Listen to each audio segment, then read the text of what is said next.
Alright, we have Nathan here, who was a Blood Angel of note, and then he became an Eldar of note. And he's been competitively placed in many contests. So we're going to try for Duck of Death. Hi, Duck. Say hello. Hello. Say hello, Duck. Anyway, this is for Duck's Tau Army. But Nathan's going to walk us through what he did on deployment and why. So, without further ado. Okay, so first of all, we got some heavy artillery back here in the form of Fire Prism. It doesn't really have any upgrades on it, so I tried to stick it behind some heavy cover and make sure my options are more open when he deploys. Got a Wave Serpent back here for pretty much the same effect. That's this one, right? Yep. It's got the standard scatter laser shuriken cannon loadout on it for lots of shooting. The big guy, the Wraith Knight, he is set squarely on the 12-inch mark as to bum rush any Tau forces that may be deployed, along with his buddy, the Raider, containing my oh-so-powerful death unit, with the silly commander known as Osterman, an Archon, Eldrad. Yeah, you don't see Osterman very often. Yep. Archon with a Huskblade and Shadowfield, Eldrad, and a couple Incubi for good measure. Okay. We got another Wave Serpent over here, kind of just to present presence on the middle of the board. Another Fire Prism set on the opposite side, so I have heavy firepower all around, just in case he tries to deploy into one corner. And I got another Wave Serpent to back up that Fire Prism. And I've got a Crimson Hunter in reserves. Generally to deal with aircraft. I don't think I'll be using it for that purpose this game. Probably be using it for sniping his broadside or his marker drones and commander. And I've got a squad of 5 Catalyte Warriors in reserve because they're mandatory and they are okay objective getters. Okay, and we have the objectives right here. So there's one in the middle. He placed first, and he's got one in the middle. You placed first, Joe. Was that? You placed first, Joe. I placed first. Yes. Whatever. He's got one in the middle. We got one over here on the right. We have one over there in that corner. And then all the way over by his big group, he's got another one here. He's holding pretty securely. And these orcs have information that we need. So we're going to come after them. And now it's my deployment, and I will do so now. Alright, so it is now my deployment, and so here's the whole board. And as you can see, what I've done is I've stuck the sniper drones and the marker lights over here with the Riptide. And then backing away a bit, you can see that my hammerhead and my broadside are taking up the other side of the board. They're kind of behind this building here. And then across from me, what happened is Eldrad has an ability that allows him to redeploy. So he actually went ahead and redeployed a little bit so that he'd have a little more of his firepower there. And then he also took his Wraith Knight over here and thinks he's basically all his melee capability is over on this side here. So he's going to try and rush my face, see if he can tear it off. So that's where we're at. And are you going first? Yeah, I'm probably going to go first. Well, it's not probably. I am going first. He's going first. Okay, so this will be my opportunity to steal the initiative. Would you like Let's to? see if we do. No, we don't. So it's going to be Eldar turn 1. We'll come back and let you know what happened. Alright, so he moved his Wraith Knight and his Raider up. He moved that over 6. Everything else moved 12 to get into better shooting positions. He jumped this one up here, took a terrain test, and had no problems with it. Over here, these two shifted over 12 as well and are trying to slowly angle their way around. So now it's the Psyker phase. Okay, so the Psyker's in there, and he tried Executioner and Mind War. Mind War went first. He got 2 successes, and thanks to the Talisman of Alice Moloch, the Riptide was able to stop that power, and so we are good on the Psyker phase. We're moving to the shooting. Alright, so this guy shot all the way across and tried to kill the sniper drones, couldn't do it. Kind of the same thing with that one there. In fact, just about everybody fired those sniper drones or at my commander here.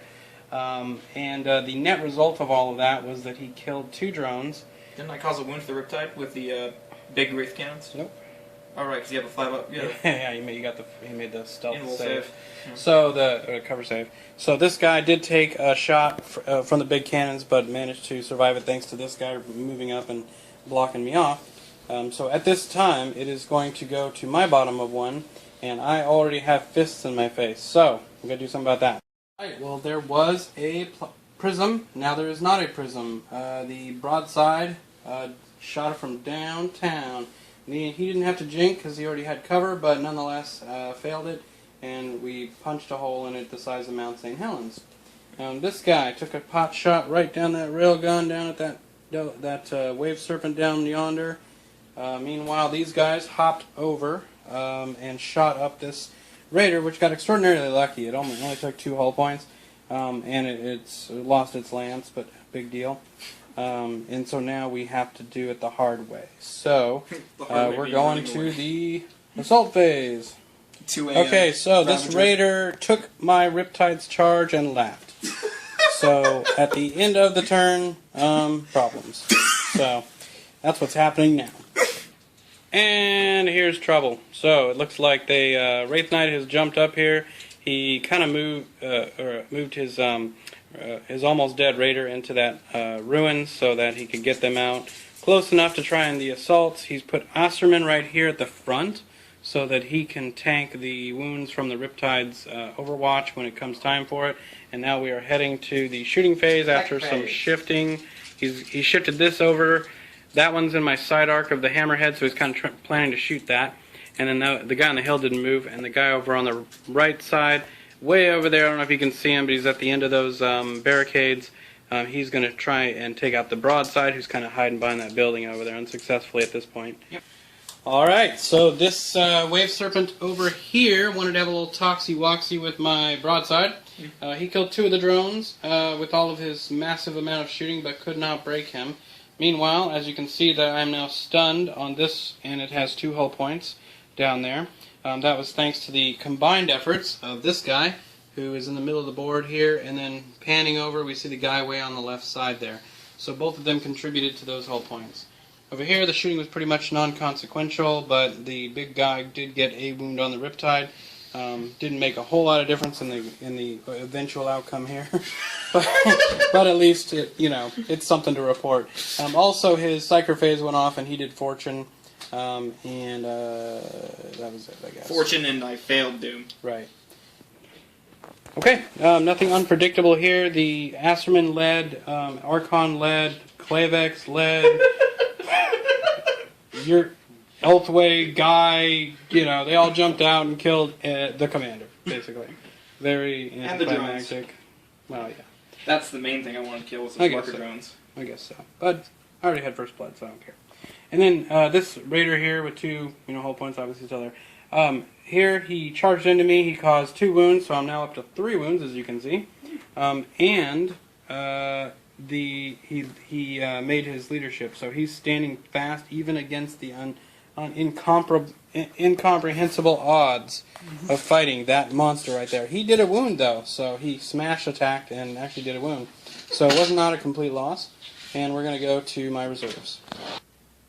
Okay, so we're back, and I have finished my movement. The sniper drone squadron moves slightly. The hammerhead, which is stunned, cannot move, but you'll see that I move flat out over here with my fire warriors. And over there, with my other fire warriors, way back there, the big yellow blob, they are moving towards that wave serpent and this fire prism on the hill. Meanwhile, outflankers showed up. They want to have a little talk with this tank from that angle. And they're feeling it. They're feeling it. So they're going to do that. Yeah, possibly. Yeah. So I've survived more before, so. Yeah. So we'll see what happens, and we'll get back to you at the end of the shoot. Yep. All right. So the fireworks zoomed on from the board edge and came all the way up here. We immobilized the wave serpent that was standing there and caused the whole point with this broadside. So he's getting a little production. This guy was actually stunned, so. But he still managed to hit with 2 of his twin-linked missiles on the unit, led by this Klavex, led by the Archon, led by Eldrad, led by Asterman. Anyway, And he made his saves. So, these sniper drones took a shot and hit 3 times on this tank, which allowed these guys to hit on 3s and ignore the cover save, which in turn allowed it to kill them. They are not pinned, so they'll be able to act this turn. And that was pretty much the turn. We're going to the assault phase, where we're going to see this bad boy go against this bad boy. Mothra and Godzilla. Let's do this. Alright, the assault phase is over. I have to still attack, so I probably should do that. Probably. 1 hits. 1 wound, wow. Nice. What? Strength 6? No wound then. Oh, okay. So anyway, nothing doing. By 1? He lost by 1. He's making his morale check. He makes it like a champ. So this will continue. I didn't do my Nova Reactor. He's not going to let me go back. So I have to take the wound. Otherwise, I would have had a 3+. So that's bad for me because of all kinds of reasons. Anyway, so at the end of it, we're still looking okay. We still got him tied up. On his turn, he's going to have to whack me. Alright, so he is bringing his Crimson Hunter on, and it's going to face off possibly against the broadside or the tank, depending on how his other shooting goes. Then over here, sorry for the movement, but this thing moved up after letting them out, so they're going to try to assist their Dark Eldar compadres, the Cavalite Warrior unit that just walked on the board. They're going to try and do a little damage. Here, the ones that got popped out were not pinned, so they're going to come and get their vengeance for the death of their Wave Serpent. And way back over here, the continuing combat, of course, but these guys are lined up and ready to shoot my sniper drones, and should they survive, then do the nasty. Alright, so the broadside went to ground and was rewarded by living. He has 1 wound, and he's cowering right before the might of that F-15. Oh, I'm sorry. The Crimson Hunter. Wait, is the broadside toughness 5? This shot up my Devilfish and got a single hull point, yeah. But didn't do much else. Over here, we have the Jinking Hammerhead, so it's still alive. Because the Fire Prison tried to take a chunk out of it, and unfortunately it rolled a 1, making my jink pointless. This thing here has 2 hull points and did not jink, so it's still operational. If you look down the board there, we have the about-to-be-dead drones. He shot them, but they didn't do anything. And then over here, the Cabalites, the Dire Avengers, the other Dire Avengers killed basically all my drones in like 1 Pathfinder or something, and so they surrounded me, and I'm gone to ground there too. Alright, so we will be starting the assault phase. So for his top of 4, his Death Star destroyed the sniper drones, and also killed the Riptide that was there, and so right now, they're holding this objective. Over on the other side here, if you look at the board, you'll see there's an objective here, which no one's holding yet, but he's really close to it with 2 units. So he's going to try to take that and cordon it off from these guys. So that's where we're leaving there. So that's the end of his 4, and it'll be my bottom of 4. Yep. Alright, and just a minor correction, it's actually the bottom of 3. Here we go! So the Aun'Va came on and popped every single person up from gone to ground. So these Pathfinders moved away from their imprisonment. Meanwhile, this Devilfish took a swipe at tank shocking both the Cavalite Warriors and the Dire Avengers, but did not succeed. Neither one of them was impressed. Over here, in the middle of this board, the tank that moved flat out is now sitting on the objective while the Fire Warriors have gotten out of the Devilfish. So they are now holding the center. Well, holding relatively speaking. Then we have this, since it jinked, it decided to move back like 12 inches. This guy who had gone to ground is now up. He has Skyfire. He will be taking a shot at this jet. This unit jumped out of their Devilfish, and the Devilfish moved nominally. And the Pathfinders, hooray! They came in behind our friend, the Eldar Wave Serpent, and spread out here a little bit so that they could kind of cut off avenues of escape for his Dire Avengers. They probably won't get them all, but it'll make it uncomfortable for him. And we're ready for the shooting phase. Alright, so we continue on, and the brave Dire Avenger down here, who was with his buddies, is no longer with his buddies. The okay, Pathfinder shot... Yeah, he's an Exarch, so what does he care? But oh, there are no Exarchs in your unit. I know, I was kidding. Oh, okay. Anyway, so... trying to trick me. But the Pathfinders basically put up a brave stand. It's like the Zulus coming, though. It's going to happen.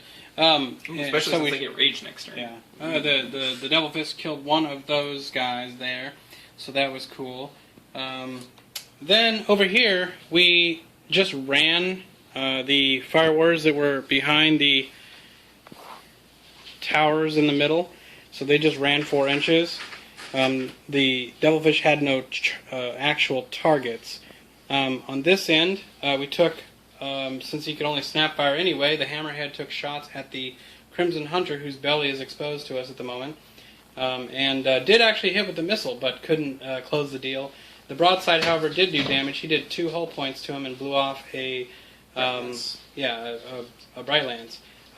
Way back in the corner, Aun'Va, it has moved and run forward. These Fire Wars moved and shot, and they killed everything that came out of this dead Wave Serpent because the Pathfinders did their job. So they came up behind, outflanked, killed the Wave Serpent. Because I can't make a single cover save. Because you cannot make a cover save. Although you did make actually quite a few. No, I didn't make any today with these guys. No, remember we did 2 groups of 18, and the first one was like... That was with the That was with the Dire Avengers. Yeah, that's what I was talking about. Anyway, long story short is there was just 33 shots too many for those Dire Avengers. So at the end, we have this board from this angle. Hopefully you got all the panoramic view. And I'll just plug this phone back in before we lose the power. And that is what we're looking at as we head into turn 4, his top of turn 4. Yep. Alright, top of 4, we got the Raider moving up. We got the Wraith Knight moving up. He's holding the objective currently. Then we have this guy who just moved 6 inches and is going to try and take out, I think, my Devilfish probably, or I don't know, maybe my Pathfinder Fire Wars, I'm not sure. He took a second objective over here with his cool Dire Avengers. So he now has 2 objectives at the moment, and I now have 1. In this corner, we have the inevitable end of the Pathfinders, who are about to get swarmed. So the Cabalites apparently are working together with the Dire Avengers, so screw them. And this guy said, oh look, there's Fire Wars coming with those really heinous grenades that I don't like, so he decided to move back. I think that was a wise choice. So that's really it, because the other side of the board is all yellow. So, yeah. So we'll just see how this shooting phase goes. So, that is his shooting. He killed 2 of my guys here. We're going to make a morale check to see what happens. They are okay with it, so they're going to take that charge. And that mostly got shot from these guys over here. Yep. Over here, they shot downfield and basically caused a shaken result on my Devilfish right there. Between the Wraith Knight and this Wave Serpent. This guy who moved back fired his large blast and killed 2 of my Fire Warriors. An astute move. And that was really it. There wasn't a whole lot of shooting left to do, so we're going to the assault phase. Yep. Oh, and his Psyker got off Fortune and Guide on himself, but it was sort of a lost cause. Never to be outdone, the Devilfish decided to go ahead and tank shock, and actually did tank shock this time, both units. So they are going off the board if they fail again on the next turn, which could be good for me. We'll see. And then if I shoot them and they take, they'll automatically fail morale tests. So obviously our goal here is to send at least one of them off the board automatically. No, over here, the crisis suits showed up, and they're gonna try. They were kind of trying to kill that tank over there, but they scattered like 9 inches and ended up over here. So I guess they're gonna be taking care of some business the other way, maybe. Haven't decided. We'll see what the tanks do. In the middle, you can see that my Fire Warriors advanced behind the cover of that big tank, and of course the big, huge monolith in the middle. Over here, the Hammerhead has prepared to fire, as has the broadside, which gets kind of an obscured shot at this guy. So, see the broadside? Yeah, he sees you. So that's what's happening there. In the far corner, you can see that the Devilfish scooped up all its troops and moved. Not necessarily in that order. And then the Pathfinders in the way back, if you can see it, are just moving forward to try and fire their AP1 Strength 6 shots into that fire prism there. Hopefully that's going to happen. There's no psychic phase, I'm worried about that. I moved down Va with my 2 guys in front because his silly fighter is going to come in and try and kill him. So I kind of position them to prepare for that. And I will see how the shooting goes. Okay, well unfortunately I didn't kill either one of those units, even though I was pretty sure I was going to get one or the other. The drones missed, the burst cannon missed, so we're... With that drones didn't miss, the Dire Avenger took saves like a champ. They failed to kill. The guys, the Crisis team here came in right next to them, was going to barbecue them, and then thought twice about it, and went ahead and snap fire, jinked that thing. So even though it didn't do any damage, it's now not firing that large blast, which is good news. This thing just moved up. Over there they were out of range, the Pathfinders were. I thought they were going to make it, they didn't, so they just moved forward. And that's pretty much it. The other thing is, the Hammerhead nailed the Raider down there, so it is no longer joining the party, after the broadside failed to do so at first. So that was it. That was the end of turn 4, and now we're going to the top of 5. Yep. Okay, so we're back, and this is Command Death Star. They moved over. This guy, he's actually on the wall here, but he basically just moved, so he's on the objective and can still fire downfield, and that's kind of what he's seeing from his perspective. The Crimson Hunter came on and is looking down its nose, possibly at killing the side arc of this, or the broadside, whatever he chooses. Then we have the... from this side, you can kind of see his plan forming. This is turn 5, so he's hoping. This guy is positioned so he can get lots of choices of shots. And then this one, because it jinked, came and tank shocked my Crisis team, which was very nice of him. I made my morale check. These guys have just repositioned, as you saw, so they are on the objective. And then we have the Caballet Warriors who just regrouped.